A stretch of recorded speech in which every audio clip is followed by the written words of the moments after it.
Hi there. Last week we discussed 5 assumptions on terrorism, and we compared them with empirical evidence and scholarly literature. This week we will look into 5 assumptions on counterterrorism.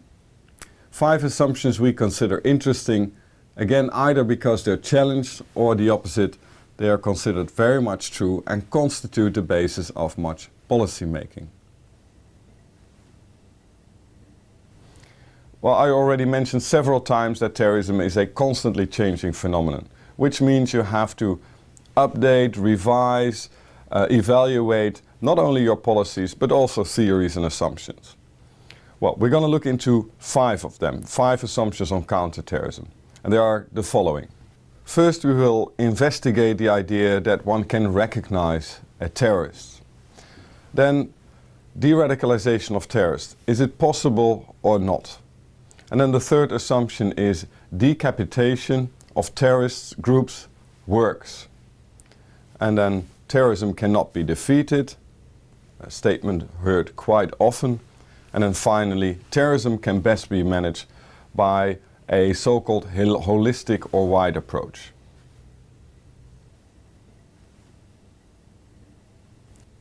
One of the key problems when researching terrorism is the secretive nature of terrorists and terrorism.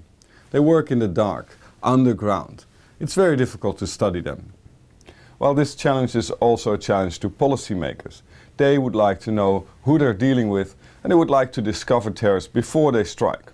And the phrase that is connected to that need and challenge is the following: looking for the needle in the haystack. Well, that sounds like a mission impossible. You can't find a needle in the haystack.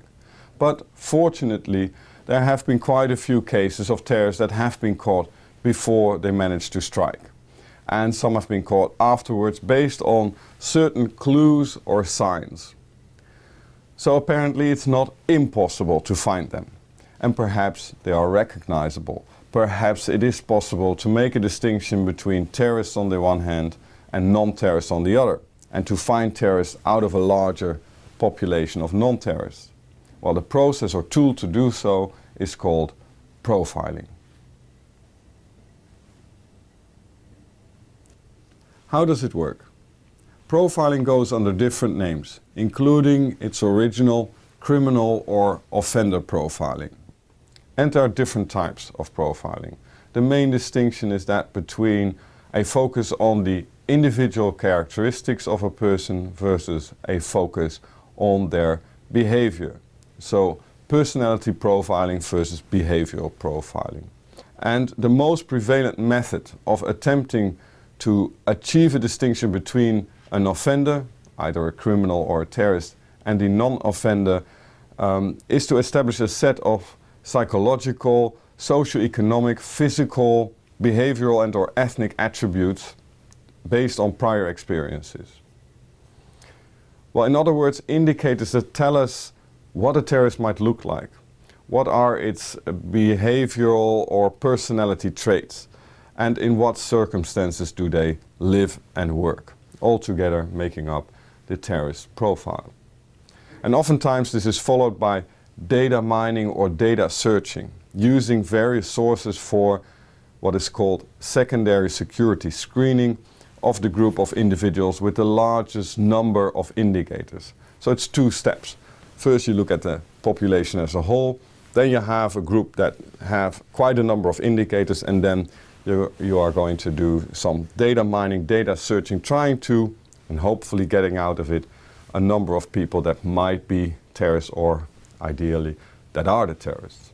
Well, if it works, in an ideal situation, it might offer the counterterrorism agencies a perfect tool to discover terrorists without much prior information about this individual or a group, purely based on past experiences with other groups or individuals. Obviously, there's a demand for a tool that could really do this. Terrorist attacks caused a lot of casualties and property damage, and counter-terrorism measures have an impact on the lives of many and also cost a lot. Well, here's a statement that is a good example of the demand for a tool, a mechanism to make a distinction between terrorists and non-terrorists. And it's a statement from a newspaper in Germany that was published in December 2010, and it said, "Airports demand racial profiling to fight terror." And it reads, "The incoming head of Germany's main airport lobby group is demanding the nation's transit authorities use racial profiling to weed out terrorists at security checks."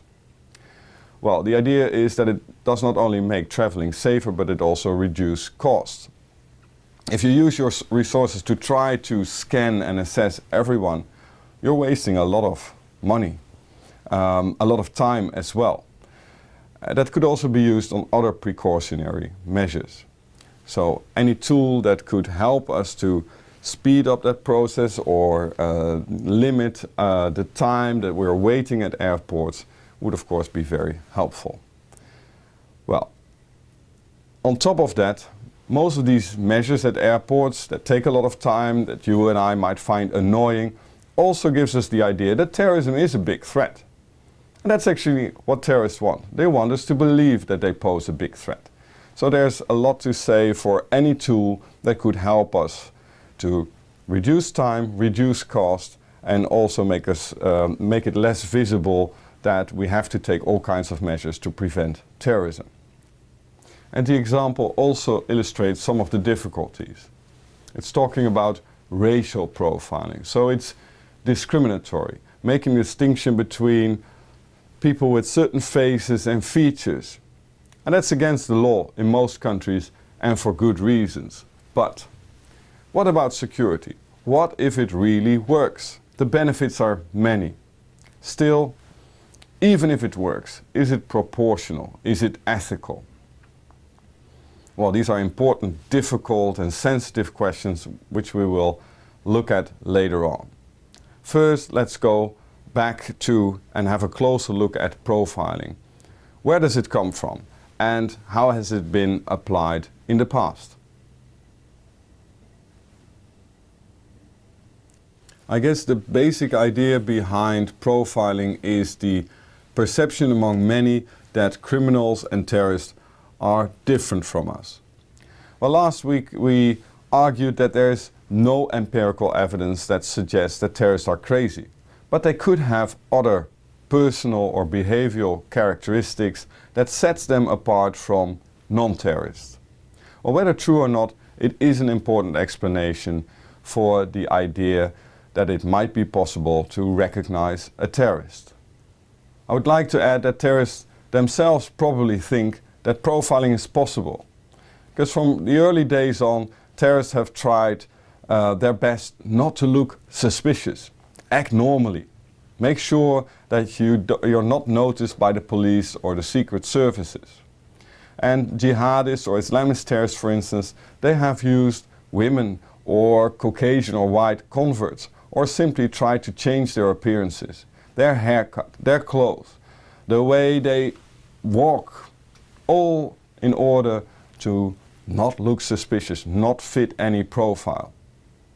Besides these human aspects, there is a technological side to the idea that it's possible to recognize a terrorist. In recent years, the revived interest in profiling is partly explained by the possibility today to gather, store and analyze enormous amounts of data, thanks to developments in information technology and the internet.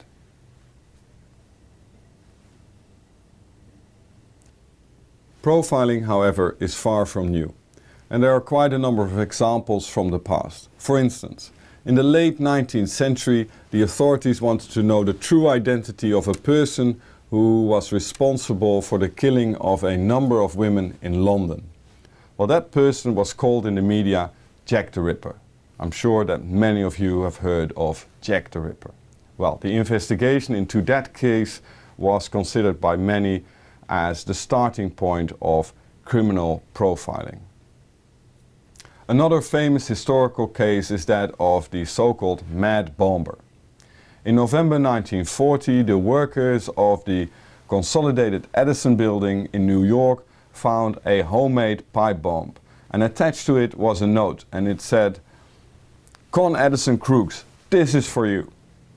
Well, more than 30 small bombs in public areas, theaters, phone booths would follow in the years between 1940 and 1956. And the mad bomber escaped the authorities. He eluded the investigators for 16 years. And in 1956, the investigators went to a psychiatrist called James Russell. And they asked him to draw up a profile of the suspect. And they gave him all kinds of clues and information of their investigation. And James Russell came up with a profile which had many elements that were simply common sense. But he also added some psychological ideas. For instance, he said that because paranoia tends to peak at around 35, and now we're 16 years later, so he said that the suspect is probably in his early 50s. Well, his profile proved dead on. And in January 1957, the police knocked at the door of a person called George Metesky, who was arrested and confessed immediately. What do we learn from this case? Was it just a lucky shot, or is it really possible to discover criminals and terrorists, preferably before they planned any bomb? What about more recent success in profiling?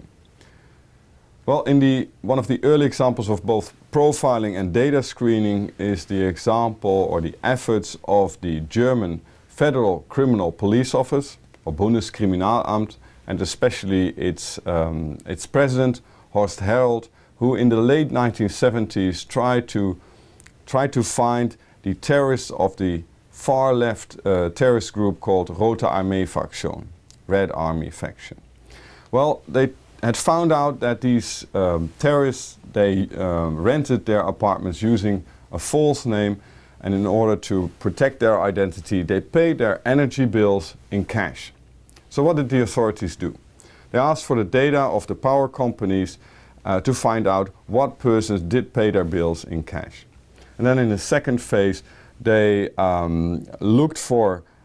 they compared these data with the data of the registry office and other agencies to single out innocent people. And for all the others, they knocked on the door of these apartments, and in the end they found this way one Rote Armee Fraktion apartment, and arrested one of its members. Well, I'm not sure if you want to call this a success, as the efforts were huge. And looking for other examples in academic literature, I soon found out that there are no clear-cut examples of successful profiling in counterterrorism.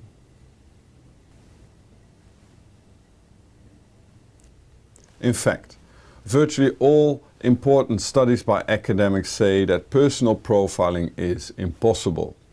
And this clear no from the academic world is linked to many studies that show that there is no terrorist personality.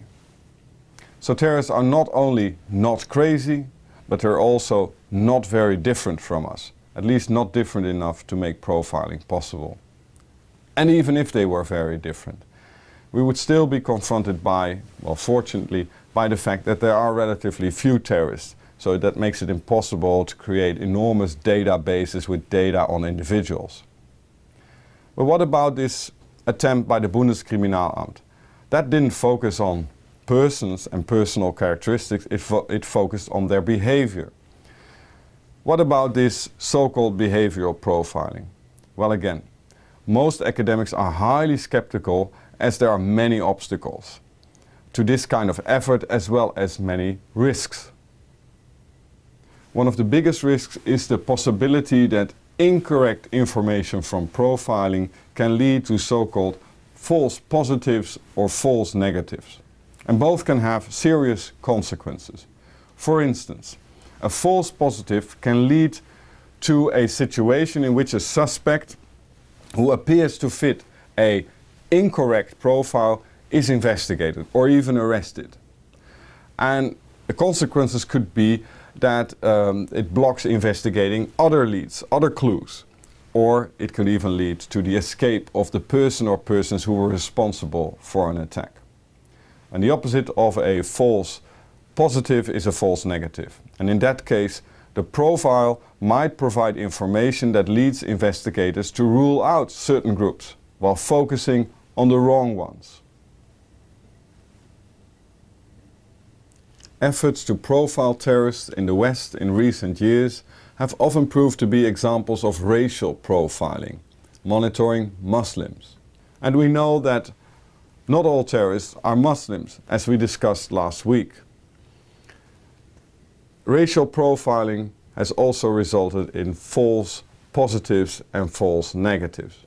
But it also has had considerable ramifications for the individual liberties of the population being monitored, creating and fostering stereotypes and the notion of a clash of civilization or a struggle between Islam and Christianity.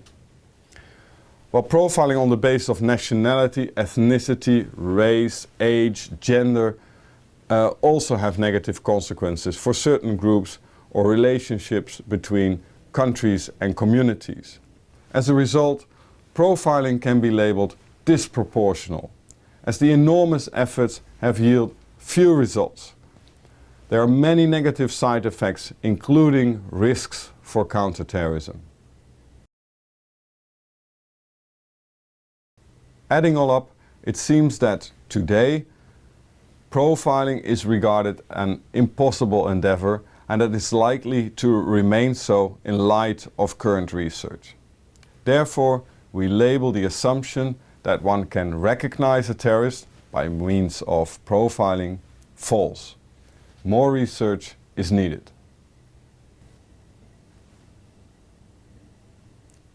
In sum, there is a demand for a tool to make a distinction between terrorists and non-terrorists. And there's a long history in attempts to profile criminals and terrorists. But there are no clear-cut successes. And according to scholars, it's almost impossible to do individual profiling, personal profiling, and they even see a lot of obstacles for behavioral profiling, as there are many negative side effects as well as risks for counterterrorism. Therefore, we labeled the assumption that one can recognize a terrorist as false. In the next video, we will explore and analyze the idea that one can de-radicalize terrorists.